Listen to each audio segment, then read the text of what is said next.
ಒಂದನೇ ಭಾಗದೊಳಗೆ ದಾನಮ್ಮ ದೇವಿಯ ದರ್ಶನ ಹಾಗೂ ಶ್ರೀ ದಾನಮ್ಮ ದೇವಿಯ ಪವಾಡದ ಬಗ್ಗೆ ತಿಳ್ಕೊಂಡ್ರಿ. ಎರಡನೇ ಭಾಗ ಒಳಗ ಗುಡ್ಡಾಪುರದಿಂದ ಕೇವಲ 5 ರಿಂದ 6 ಕಿಲೋಮೀಟರ್ ವರೆಗೆ ಇರುವ ಸಂಘ ತೀರ್ಥದ ವಿಡಿಯೋ ನಾನು ನಿಮ್ಗೆ ತೋರಿಸ್ತೇನೆ. ದಾನಮ್ಮ ದೇವಿಯ ದರ್ಶನವನ್ನ ಪಡೆದುಕೊಂಡು ಹೊರಗಡೆ ಬಂದು ದೇವಿಗೆ ತೆಗೆದುಕೊಂಡಿರುವಂತಹ ಕಾಯಿಯನ್ನು ಒಡಿಸಿದೆವು. ತೆಂಗಿನಕಾಯಿಯನ್ನು ಒಡೆಸುವ ಜಾಗದಲ್ಲಿ ನಮ್ಮ ರಾಂಪುರಿನ ಕಾರ್ಯಕರ್ತರು ತೆಂಗಿನಕಾಯಿಯನ್ನು ಒಡೆಯುತ್ತಿದ್ದರು. ಅಲ್ಲಿಯೇ ದೇವಸ್ಥಾನದಲ್ಲಿ ಇರುವ ಉಂಡಿಯ ಪ್ರಸಾದವನ್ನು ತೆಗೆದುಕೊಂಡು ನಾವು ಹೊಂಟಿವು ಮುಂದೆ. ಶ್ರೀ ದಾನಮ್ಮ ದೇವಿಯು 550 ಜನರಿಗೆ ಸಾಮೂಹಿಕ ವಿವಾಹವನ್ನು ಮಾಡಿಸುವ ಸಂಕಲ್ಪವನ್ನು ತೊಟ್ಟಿರುತ್ತಾಳೆ. ಅದರಲ್ಲಿಯೇ ತಾನೂ ಕೂಡ ವಿವಾಹವಾಗುವುದಾಗಿ ತಿಳಿಸಿರುತ್ತಾರೆ. ಸಂಗನ ತೀರ್ಥದಲ್ಲಿ ನೀರಿನ ಕೊರತೆ ಇರುತ್ತದೆ. ಆ ಜಾಗಕ್ಕೆ ಬಂದು ಗಂಗಾ ಮಾತೆಯನ್ನು ನೆನೆದು ಸಂಕಲ್ಪವನ್ನು ತೊಡುತ್ತಾಳೆ. ತಾಯಿ ಗಂಗಾ ಮಾತೆ, ಪ್ರಾಣಿ ಪಕ್ಷಿಗಳಿಗೆ ಜೀವದಾನ ಆಗಬೇಕಾಗಿದ್ದ ನೀನು ಭೂಮಿಯೊಳಗೆ ಯಾಕೆ ಇದ್ದೀಯಾ? ನನ್ನ ಸಂಕಲ್ಪ ಸತ್ಯವಾಗಿದ್ದರೆ ಗಂಗಾ ಮಾತೆ ನನಗೆ ಕಾಣಿಸು ಅಂದಾಗ ಗಂಗಾ ಮಾತೆಯು ದಾನಮ್ಮ ದೇವಿಗೆ ದರ್ಶನವನ್ನು ಕೊಡುತ್ತಾಳೆ.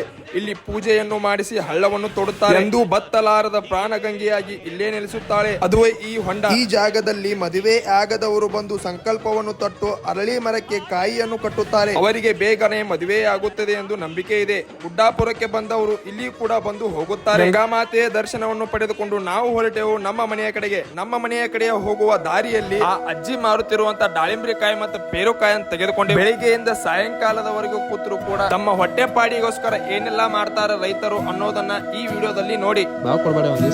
ರೈತರ ಮನಸ್ಸು ಬಿಚ್ಚಿ ಕೊಡ್ತೀರಿ. 50 ಕೊಡ್ತೀನಿ ತೋರಿ. ಥರ್ಡ್ ಹತ್ತೈತಿ ಹೋಗಿದ್ದ ನಾಲ್ಕು. ಥರ್ಡ್ ಹತ್ತೈತಿ ಹೋಗಿದ್ದ ನಾಲ್ಕು.